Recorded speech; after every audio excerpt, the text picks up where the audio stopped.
Halo teman-teman semua, balik lagi sama saya Jason. Nah, pada video kali ini saya akan melanjutkan untuk persiapan ujian aktuaris A10 part yang kedua. Nah, karena di pertemuan kemarin sudah kita bahas untuk yang nomor 1 sampai 5. Nah, untuk sekarang ini saya akan membahas untuk yang nomor 6 sampai 10. Nah, dan layanan ini juga tentunya gratis. Dan untuk soal yang akan digunakan itu masih sama seperti yang part sebelumnya, yaitu untuk A10 periode Juni 2021. Nah, untuk soal dan rumus-rumus yang diperlukan dalam mengerjakan soal ujian bisa kalian unggah di kolom deskripsi. Dan sebelumnya, saya mau teman-teman semua untuk bantu support channel ini dengan cara klik tombol subscribe, like, dan share ke teman-teman kalian supaya banyak orang yang bisa persiapan ujian aktuaris dengan gratis. So, enjoy the video.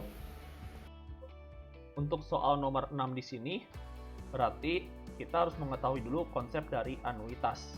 Anuitas di sini itu berarti contohnya itu seperti kita membayar hutang ke bank. Dengan setelah kita meminjam uang di bank sebesar sekian. Disebut juga present value di sini. Present value di sini itu berarti besar utangnya. Lalu untuk A di sini adalah perjanjian yang kita ingin bayarkan setiap tahun atau setiap periode ke bank. Nah, untuk AN kotak di sini tuh yang present value sama dengan A kali AN kotak di sini itu berarti untuk jumlah mengakumulasikan jumlah uang yang telah kita bayar selama setiap tahun sampai N tahun itu sama dengan present value-nya. Karena namanya uang itu setiap tahun itu pasti akan berubah nilainya gitu. Nah, untuk P di sini adalah 1 plus I pangkat min 1. I-nya di sini adalah suku bunga dikonversikan tahunan gitu untuk 1 tahun. Lalu untuk AN kotak di sini dari deret geometri sudah kita peroleh P kali 1 min P pangkat N per 1 min P. Nah, jadi di sini kita lihat untuk nomor 6, maka untuk persamaannya itu yang A itu menjadi seperti ini. 10,59 itu present value-nya. Karena kita lihat di slide di sini dari anuitas ini pada tingkat bunga I adalah 10,59. Itu dibayarkan setiap tahunnya itu 2 sampai N tahun gitu. Jadi 2 kali P kali P 1 min P pangkat N per 1 min P. Lalu persamaan yang B. Berarti anuitasnya sebesar 2N tahun. Berarti 16,98 itu sama dengan 2P kali 1 min P pangkat 2N per 1 min P. Itu untuk persamaan yang kedua. Nah, kita bisa ubah 1 min P pangkat 2N ini menjadi 1 min P pangkat N kali 1 plus P pangkat N. Nah, 2P kali 1 min P pangkat N per 1 min P itu adalah 10,59. Jadi langsung kita ubah saja. 16,98 sama dengan 10,59 kali 1 min plus P pangkat N. Jadi untuk 1 plus P pangkat N ini menjadi 1,6034. Jadi untuk V pangkat N-nya bisa kita aproksimasi menjadi 0,6034. Nah, setelah itu kita substitusikan P pangkat N-nya ke persamaan yang pertama. Sehingga kita nanti memperoleh nilai V-nya. Lalu dan N-nya juga kita peroleh. Nah, jadi kita peroleh 10,59 sama dengan 2P per 1 min P kali 1 min V pangkat N langsung kita ganti aja dengan 0,6034. Jadi kita peroleh nilai V-nya adalah 0,9303. Jadi kalau kita memperoleh nilai N-nya, kita tinggal substitusi saja P-nya ke persamaan yang ini. P pangkat N mendekati 0,6034. Jadi N-nya itu diaproksimasi sebesar 7 tahun. Jadi kita akan mencari pertanyaannya, kita dengan bungkal I yang sama tentukan anuitas 3 tahun membayarkan 2 pada setiap akhir tahun. Kita diminta menentukan nilai kininya. Nah, berarti A-nya itu tetap 2. Nah, kita akan mencari A21 kotak, kita masukkan ke dalam rumusnya. Berarti setelah kita peroleh seperti ini, kita substitusi angkanya, maka kita peroleh hasilnya itu adalah 20,84. Jadi kita pilih jawaban yang B. So, untuk pertanyaan nomor 7. Berarti di sini kita harus tahu dulu kalau namanya perpetuitas itu adalah anuitas untuk waktu yang tak terhingga.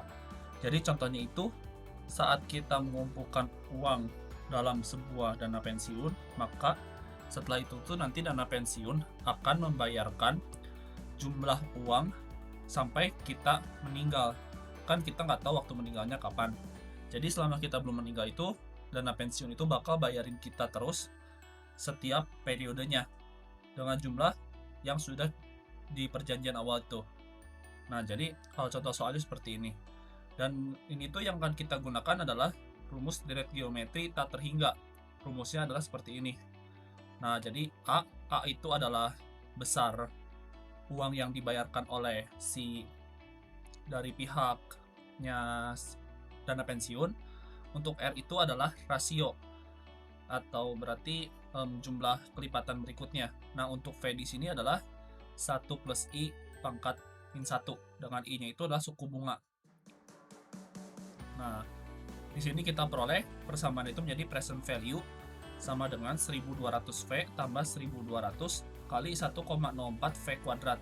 Karena di sini tuh setiap tahun, setiap semesternya itu pembayarannya akan lebih besar 4% dari pembayaran sebelumnya. Nah, untuk V kuadrat di sini tuh kan berarti karena dia dilihat dari waktu ke 0, jadi seperti itu. Dan sampai seterusnya sampai waktu yang tak terhingga. Nah, di sini bisa kita keluarkan 1200V, jadi kita peroleh yang ininya itu adalah deret geometri tak terhingga. Sehingga kita tahu bahwa present value-nya itu nilai kini perpetuitasnya adalah 60.000 sama dengan 1200V kali A-nya awalnya 1 per 1 min 1,04V. Ini adalah rasionya. Nah, jadi kita peroleh 50 sama dengan 1V per 1 min 1,04V. Nah, jadi kita peroleh V-nya itu adalah 50 per 53 atau 0,9434. Nah, jadi di sini tuh setelah kita memperoleh V-nya, di sini tuh kita akan mencari I-nya. I2 itu karena di sini pembayarannya semesteran, berarti I2 di sini adalah untuk 1 semester. Jadi suku bunga dalam 1 semester gitu. Nah, dimintanya tingkat bunga efektif tahunan. Berarti di sini tuh kita akan menggunakan rumus yang ini. Nah, untuk saat IM per M-nya di sini adalah suku bunga yang dikonversi periode. Nah, karena dia itu semesteran, berarti kita gunakannya yang M-nya di sini 2. Berarti kita tahu bahwa 1 plus 0,06 pangkat 2 itu 1 plus I. Jadi I-nya itu adalah 1,06 pangkat 2 kurang 1. Hasilnya kita peroleh 0,1236. Kita bulatkan ke desimal terdekat. Berarti yang desimal belakang ini kita bulatin. Jadi makanya kenapa kita peroleh jawabannya 12,4%. Kita pilih jawaban yang E. Untuk soal nomor 8, di sini kita akan menggunakan konsep anuitas. Karena di sini tuh kan dia akan meminjam uang dan akan mengembalikannya pembayaran dengan cicilan setiap akhir tahun selama 15 tahun. Nah, rumus yang digunakan adalah present value sama dengan A kali AN kotak. Di sini tuh A-nya di sini berperan sebagai besar cicilannya. Nah, untuk AN kotak berarti untuk waktu yang dikonversikan ke present value atau T sama dengan 0, tapi pembayaran ini dilakukan di akhir periode atau di sini tuh akhir tahun. Nah, langkah pertama di sini kita akan menentukan dulu untuk nilai V-nya. Atau di sini kan hubungannya dengan I atau suku bunga gitu. Jadi di sini kita akan menghitung 50.000 sama dengan 7.000 kali V kali 1 min V pangkat 15 karena dia itu cicilannya selama 15 tahun dibagi dengan 1 min V. Nah, setelah itu berarti kita peroleh nanti nilai V-nya ini kalau kalian hitung dengan kalkulator adalah mendekati 0,9. Lalu setelah kita menentukan V, di sini kita akan mencari dulu untuk besar cicilan baru setelah tahun ke-10. Nah, untuk gambaran garis bilangannya itu seperti ini. Jadi 10 tahun pertama, dari tahun pertama sampai tahun ke-10 itu dia bayar 7.000. Lalu untuk tahun ke-11 sampai tahun ke-20 itu dia bakal bayar sebesar X. Karena dia akan membayarnya itu sampai tahun ke-20. Jadi untuk itu persamaannya kan menjadi seperti ini. 5.000, 10.000 sama dengan 7.000 kali V kali 1 min V pangkat 10 per 1 min V, karena dia itu kan 10 tahun pertama. Berarti persamaannya itu seperti ini. Ya, karena dia mundurnya sampai tahun 0 gitu. Lalu untuk yang 11-nya kan yang dikenai X mulai di tahun 11-nya. Berarti kenapa dia pertama tuh harus dikali dulu dengan V pangkat 10. Karena dia itu mundur 10 tahun dulu, baru yang tahun ke-11-nya itu dia kenanya X. Nah, lalu dengan menggunakan deret geometri yang sama gitu. Jadi di sini tuh kita setelah hitung yang 50.000 dikurangi dengan 7.000 kali V kali 1 min V pangkat 10 per 1 min V, kalian hitung dengan kalkulator, nanti hasilnya dapat 8.966,742. Nah, jadi untuk X-nya itu sekitar kita peroleh 4.387,04, kita bulatkan ke ratusan terdekat, jawabannya adalah 4.400, jadi kita pilih jawaban yang D.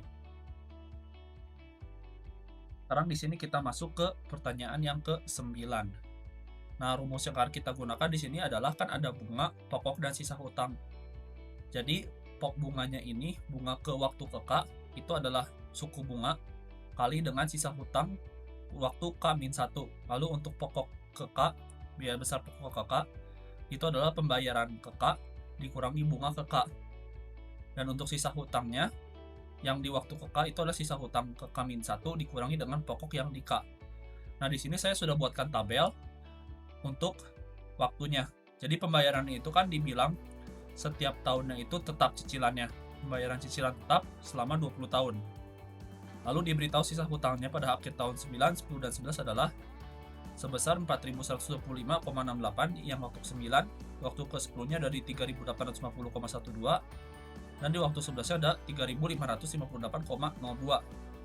Dan untuk bunganya kan berarti sudah itu bunga ke-10 kan berarti I suku bunga kali sisa hutang di waktu ke-9, dan demikian pula untuk yang 11 juga sama, dan pokoknya juga sudah sesuai dengan rumus. Berarti di sini kita akan mencari dulu untuk besar dari X dan I-nya, berarti besar pembayaran setiap tahunnya dan besar suku bunganya yang diperlakukan setiap tahun. Seperti ini kita peroleh persamaan 1 dan 2-nya. Nah, ini untuk yang rumus dari pakai rumus yang di akhir ini, sisa hutang di waktu ke K. Berarti kalau waktu ke 10 itu kan sisa hutang ke waktu 9 dikurangi dengan pokok di waktu 10. Pokok di waktu 10 itu ini. Dan berlaku juga untuk yang di waktu 11. Jadi dengan kita menggunakan eliminasi dan substitusi, kita bisa peroleh nilai X itu atau besar pembayarannya adalah setiap tahunnya 523,2, dan untuk besar suku bunganya adalah 0,06 atau 6%. Nah, sekarang di sini kita akan mencari besar pokok di waktu ke K, yaitu dengan cara dengan besar pembayaran dikali dengan V pangkat N min K plus 1. N-nya di sini adalah besar percicilan, besar waktu cicilannya. Untuk K-nya di sini adalah ditanyanya berapa pembayaran keberapanya. Lalu untuk V-nya ini adalah 1 plus I pangkat min 1. Nah, kita dimintanya mencari P ke-12. Jadi pembayaran besar pokok ke-12 itu kita udah punya X-nya, dan V-nya itu adalah V pangkat 9. Jadi kita peroleh sekitar pembayaran ke-12 itu sekitar pokoknya 310. Jadi kita pilih jawaban yang A. Oke, ini untuk soal terakhir yang bakal kita bahas untuk part kali ini. Jadi di sini tuh kan kita punya suku bunga nominal, dan untuk utangnya itu akan dimasukkan ke dalam sinking fund. Pokok hutangnya akan dibayarkan dengan sinking fund ini. Nah, jadi untuk I di sini adalah bunga nominalnya, dan untuk J di sini adalah bunga dalam sinking fund-nya. Nah, jadi rumusnya itu untuk kalau diberitahu ada tingkat bunga, dua buah tingkat bunga yang berbeda seperti ini, rumusnya adalah AN kotak J dibagi dengan 1 ditambah I kurang J kali AN kotak J, seperti ini. Nah, untuk AN kotak J-nya itu berarti V kali 1 min V pangkat N per 1 min V. Ini sama seperti yang sudah kita bahas sebelumnya tentang anuitas. Dan kita akan menggunakan suku bunganya itu suku bunga yang J, yang sinking fund-nya. Dan sehingga untuk mencari nilai besaran yang akan kita taruh di dalam sinking fund ini, pokoknya itu dengan cara present value sama dengan X kali AN kotak I dan J. Sekarang di sini kita langsung masukkan saja ke dalam rumusnya. Berarti di sini kita mulai, karena dia itu dimintanya konversi bulanan, berarti kita harus cari dulu untuk dalam 18 tahun ini ada berapa bulan. Berarti 18 kali 12, karena 1 tahun itu ada 12 bulan, jadi total pembayaran itu ada 216 kali. Dan untuk I12 itu dia itu 0,12. Jadi untuk 1 bulannya itu suku bunganya sebesar 0,01 atau 1%. Dan untuk tingkat bunga dalam sinking fund-nya itu kan dia dalam J. Berarti totalnya itu 9% atau 0,09. Berarti untuk suku bunga di sinking fund-nya itu adalah 0,0075. Berarti di sini kita sudah bisa mencari AN kotak I dan J ini. Kita cari dulu untuk besar AN kotak J di sini. Berarti N-nya itu kita gunakan 216. Lalu untuk J-nya itu 0,0075. Berarti di sini kita peroleh besarnya itu adalah 106,79. Lalu untuk itu kita akan mencari AN kotak I dan J di sini. Berarti kita masukkan ke dalam persamaan yang present value ini. Karena di sini dia meminjam hutangnya sebesar 10.000, berarti 10.000 sama dengan X, itu besar cicilannya. Lalu untuk ini AN A216 kotak suku bunganya. Nah, di sini kita akan mencari dulu untuk yang A kotak di sini dengan suku bunganya yang 0,01 dan 0,0075. Seperti ini kita masukkan ke dalam rumus, maka kita peroleh A216 kotak 0,01 dan 0,0075 itu adalah 84,29 besarnya. Nah, setelah itu kita masukkan ke dalam rumus yang paling atas, jadi kita peroleh nilai X-nya adalah 118,64. Ini itu per bulannya, pembayaran per bulan. Tapi ditanyanya adalah total pembayaran setiap tahunnya, berarti harus kita kali dengan 12. Jadi kita peroleh 1423,73, kita bulatkan ke satuan terdekat, jadi 1424, kita pilih jawaban yang C. Segitu dulu teman-teman buat persiapan ujian A10 part yang kedua ini. Untuk yang masih ada pertanyaan bisa sampaikan ke DM Instagram saya atau di lewat email. Dan untuk email dan Instagramnya sudah saya cantumkan di kolom deskripsi. Sampai jumpa di pembahasan ujian part yang ketiga. Bye-bye.